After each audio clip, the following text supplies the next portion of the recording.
libro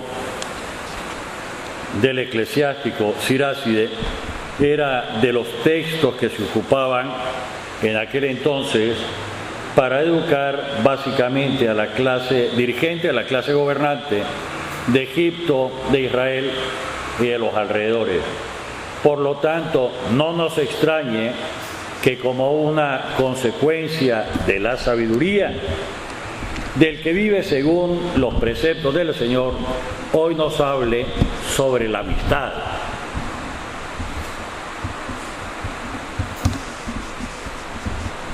Y algunos fuimos educados desde pequeñitos con estas ideas que hoy recoge este pasaje.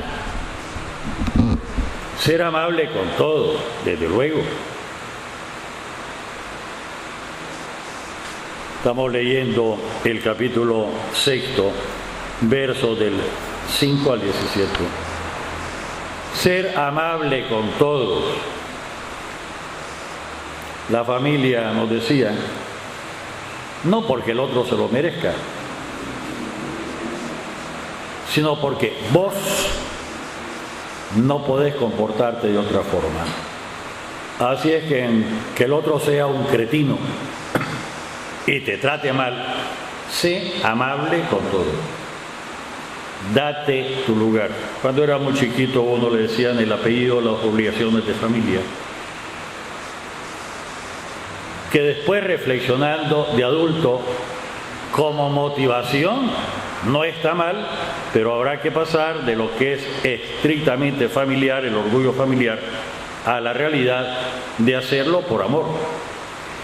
Inmediatamente después el libro nos comienza a decir, hay que distinguir entre los amigos, a nosotros nos decían los conocidos, ¿no? Que pueden ser muchos, pero amigo, muy pocos, porque nosotros decimos normalmente amigo íntimo, que algunas veces decimos más que amigo es mi hermano, muy pocos. Y porque el mundo es mundo desde siempre. El texto que estamos escuchando tiene más de 2500 años. Así es que no es por ideología de ahora, ni es porque los de derecha, de izquierda no se había inventado eso en aquella época. Entonces hay muchos que para comer seguramente te acompañan, sobre todo si pagas poco. Hay que decirlo con todas las palabras. Y se da una fiesta en tu casa, vos sos el que va a pagar. Uy, cuántos amigos se te aparecen. Pero cuando hay que apoyar y hay que demostrar que no se te están simplemente coyoteando, ahí ya la cosa difiere. Padre, y es malo que a uno lo utilicen de escalera. Hombre, si sabés que te están usando de escalera, si lo sabés, ¿cómo no ayudar a los otros a crecer? Claro, está el problema de que de una parte, estrato de la sociedad, que si piensa que otros crecen, él va a decrecer. El problema de estratificación social. ¿Cómo va a ser malo ayudar al otro a crecer? ¿Cómo va a ser malo ayudar a otro que aprenda?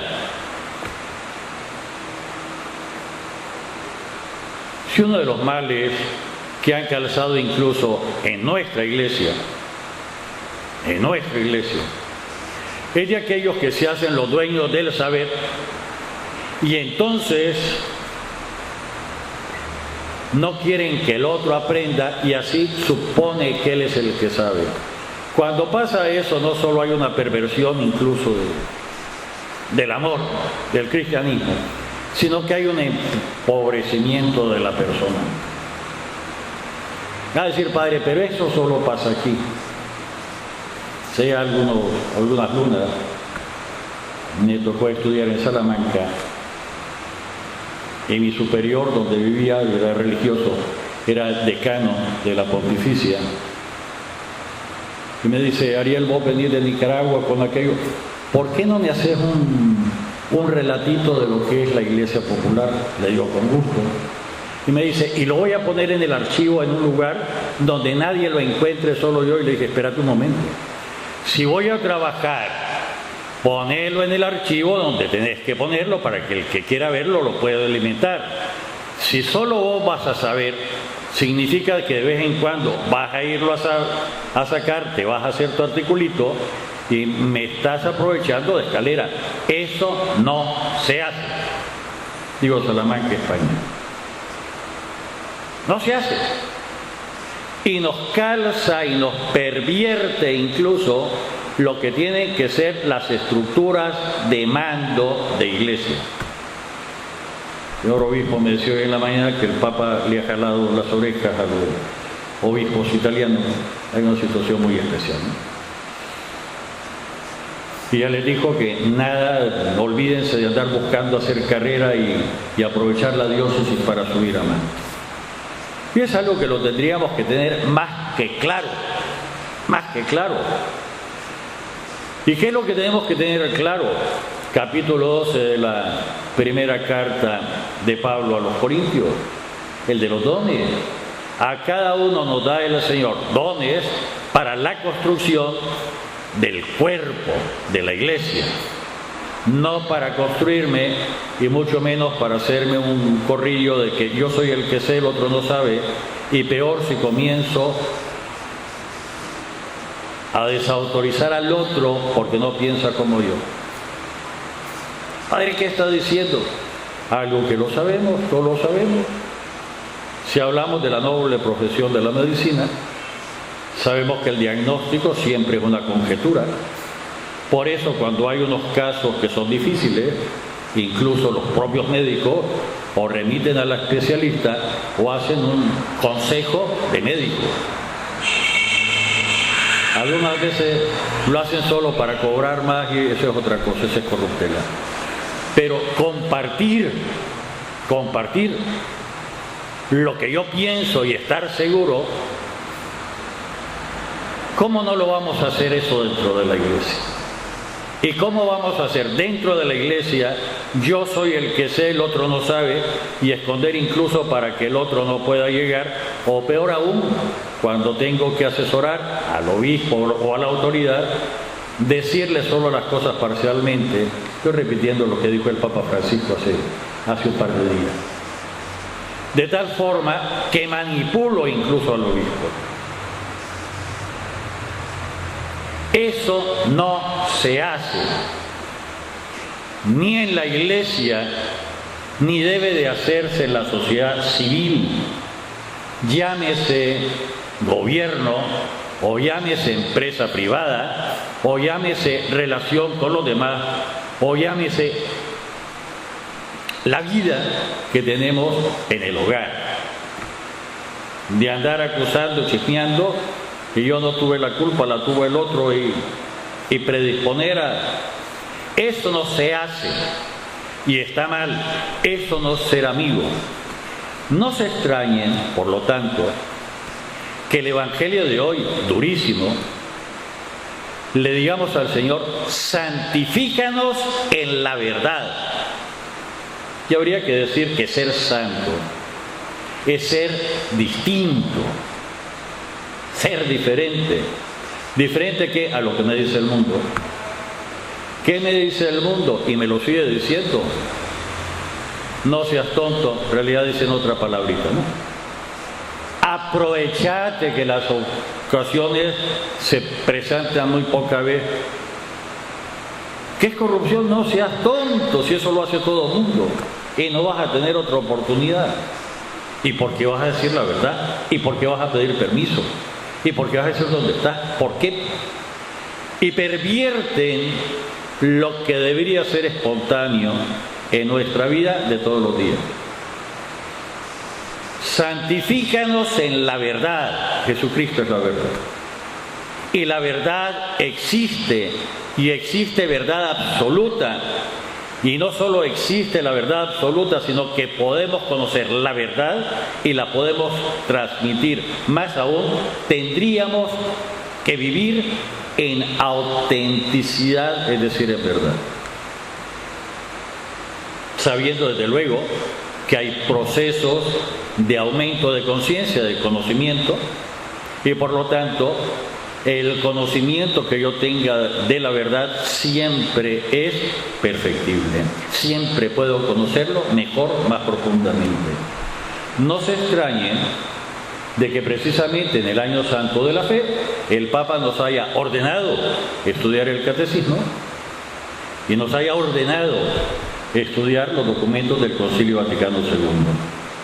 Y los que vivimos en Nicaragua, lo recordaba hoy con el obispo, si tenemos pendiente el Concilio Provincial de Nicaragua, nuestras leyes para reformar Nicaragua, lo que hicimos durante casi 3 años, en el 1990, 91, 92, casi 93, una de las sesiones fue en León, en la pureza. Está vigente, es lo que tenemos que hacer. Y en esa ocasión no hubo empacho de recoger las fallas que veíamos, sin agotarlas todas. Está lo que hay que hacer. Y en cumplimiento precisamente del segundo Concilio Provincial de Nicaragua, se celebraron en todas las diócesis sínodos. Nosotros celebramos después de haber abortado los 3 primeros porque había quienes no querían que se realizara el sínodo. Al fin lo realizamos. No es lo mejor, pero está. Y el obispo nos ha pedido que lo estudiemos para ponerlo en práctica.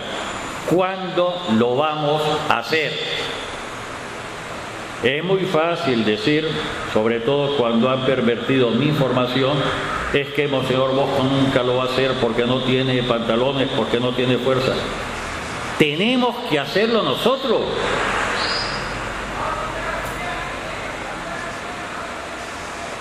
En nuestro segundo Concilio Provincial de Nicaragua y en nuestro segundo Sínodo Diocesano.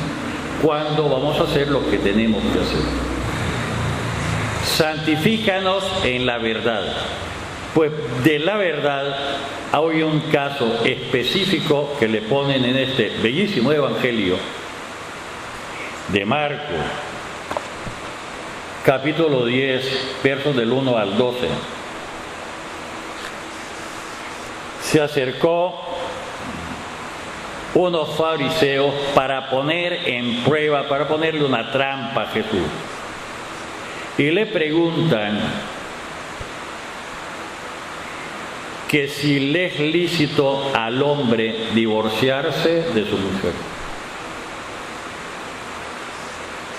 Tema espinoso, ¿verdad? Y el Señor, porque el cristiano no tiene que ser tonto tampoco, siguiendo un poquito el método socrático, lo recuerda,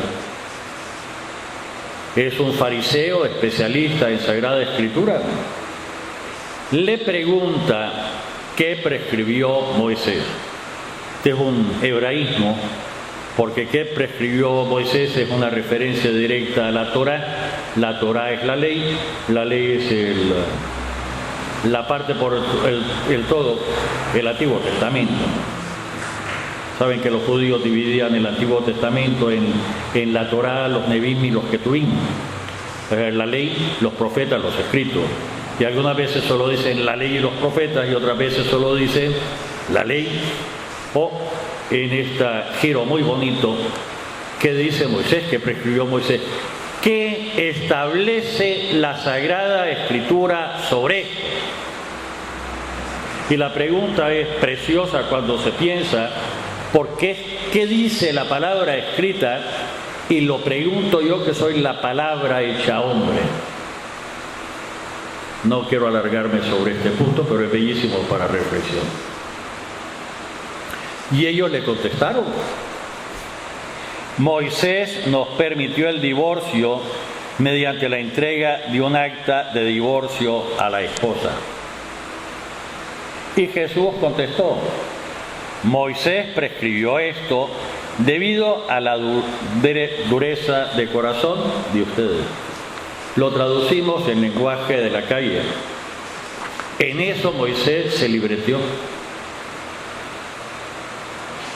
Se tomó, miren desde cuándo se toma el nombre de Dios para decir lo que uno quiere. Y corrige Jesucristo, reitero, la palabra hecha hombre, corrige no solo interpretaciones de la palabra escrita, que es muerta. No estoy hablando mal de la Sagrada Escritura, ni mucho menos. Pero desde el principio, dice Jesús, la palabra hecha hombre, desde el principio, al crearlos, Dios los hizo hombre y mujer. Y déjenme que aposte, no los hizo hombre, mujer e intermedio. Y lo digo con todas las palabras. No es que en los tiempos modernos Dios los hizo hombre y mujer, varón si quieren, y mujer, no géneros intermedios que no existen en la creación. Por eso dejará el hombre a su padre y a su madre y se unirá a su esposa y serán los dos una sola cosa, de modo que ya no son dos, sino una sola cosa. Por eso, lo que Dios unió, que no lo separe el hombre. Padre, entonces está diciendo, va a continuar el Evangelio, porque esto en los paralelos escandalizó a sus seguidores, incluso a los apóstoles. Y algunos dijeron, estamos leyendo la versión de Marcos, es la versión de los paralelos, otros evangelios, si esa es la realidad, más valdría no casarse nunca.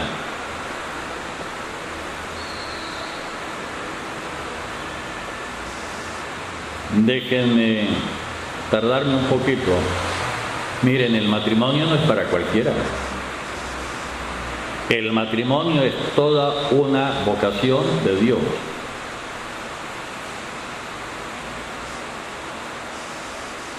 Que estadísticamente a la gran mayoría el Señor la llama al matrimonio, pero es una vocación. Y el Señor puede llamarte a no casarte. Y hay quienes a lo largo de toda la historia no se casaron, no porque se hayan quedado a vestir santos o no hubieran tenido pretendientes, varones o mujeres, según el caso, sino porque el Señor los llamó a la soltería.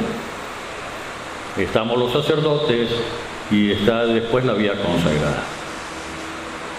Y no solo es una vocación especial, sino es que también en el plan de Dios está con quién tendría que casarme.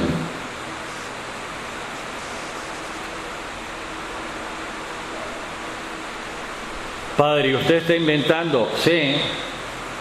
Por favor, vuelvan a leer el libro de Tobías.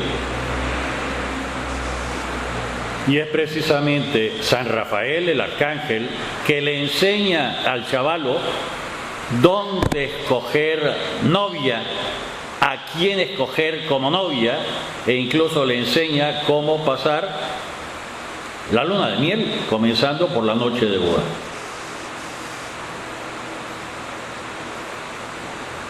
Digo, existe un libro en la Biblia que se llama el libro de Tobías. Y San Rafael significa Dios enseña, Dios cura también. ¿Cuántos matrimonios, porque jamás deberían de haberse casado? Jamás. Jamás.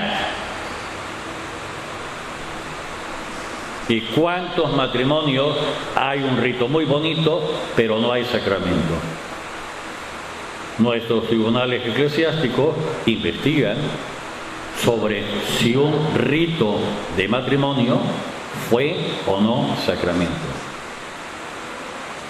Lo digo más claro. En teología nos decimos que el matrimonio es como el sacramento del amor de Jesucristo a su iglesia. Por lo tanto, no debe fallar. Y si falla, hay pie para preguntarse si hubo o no sacramento. El Papa, hoy beato Juan Pablo II, recogía esta afirmación teológica, pero nos decía que no necesariamente todo matrimonio que fracasa es nulo.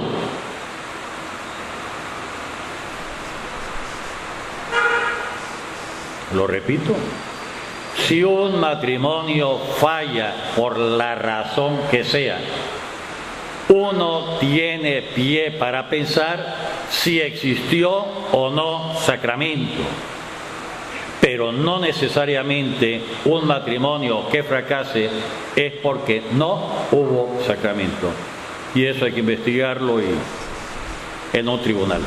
Regresamos pues, hay que decirlo con todas las palabras. Y no cualquiera puede casarse con cualquiera. También es una vocación especial de Dios. Y quienes, diciendo que se casan, anulan totalmente toda posibilidad de sacramento. Padre, qué escándalo, nunca lo he oído. Déjenme decir con respecto a otro sacramento. El que va a confesarse y se calla un pecado mortal, por 1000 absoluciones que le dan, ni se ha confesado y encima ha cometido un pecado más grave todavía. Eso de la moda, que de esto es lo que me quiero confesar, no, espérate, cuando te bañas todo.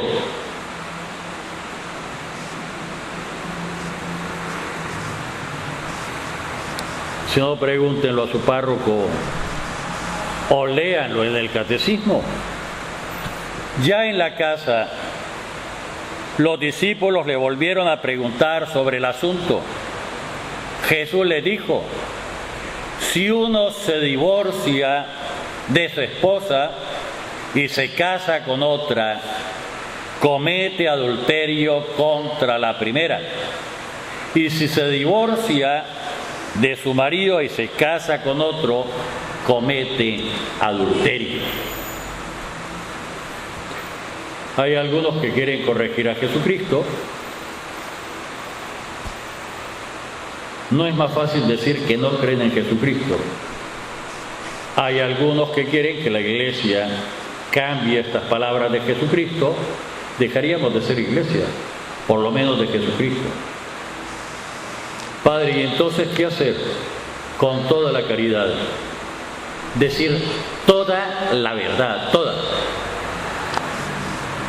Queridos hijos, una invitación más, no solo a convertirnos, y entre la conversión el conocimiento incluso intelectual más profundo, sino decir toda la verdad, aunque tengamos que graduarla según la capacidad del que nos escucha. Para vivir ¿qué? La plenitud del amor, para ser fieles al Señor, en el nombre del Padre, del Hijo y del Espíritu Santo. Amén.